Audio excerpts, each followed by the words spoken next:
people have turned out for what could be one of the last major gatherings of its kind in the south. A public appearance by more than a dozen veterans of Bomber Command. Yes, the airmen were recognised last year by the building of public memorials in London and Sussex. Survivors are in their 90s now, and many still remain bitter about being cold-shouldered by the government in the years following World War II. With our story, Derek Johnson. A queue that lasted for hours at the Wings Museum at Alton in Sussex.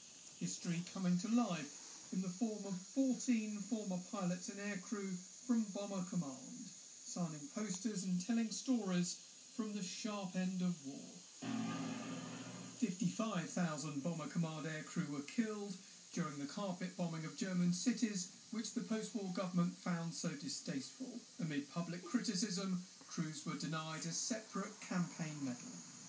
Very easy to have these thoughts after the war, when we were actually hoping to create the situation in Germany where they could no longer pursue the war.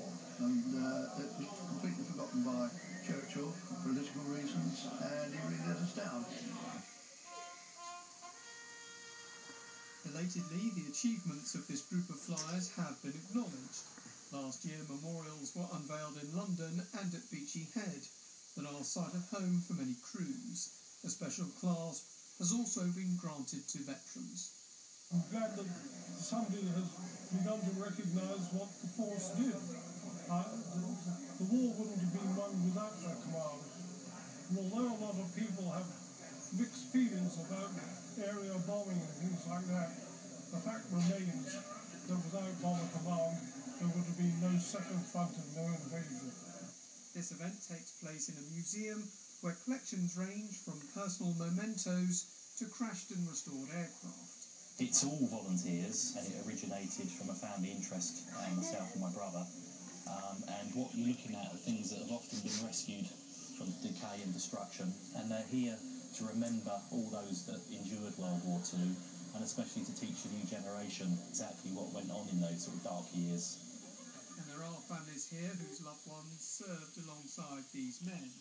9-year-old Aidan Mars's late grandfather George was a navigator in Lancaster bombers. It feels really inspirational and really, really good that I can meet people who, like my granddad, fought in the war for what was right. They believed in what they were fighting for because they volunteered so early. Many of them, like my granddad, lied about their age to get into Bomber Command. With the memorials now unveiled in Sussex and in London, with the 70th anniversary of the Dam Busters raid coming up, the Bomber Boys have never been more in demand. Their contribution to the war effort not always appreciated. It is now, though, understood. Derek Johnson, ITV News, Balkan. Brave men of Bomber Command. Nice drop of rain today. Yeah, lovely. It makes my hair go frizzy.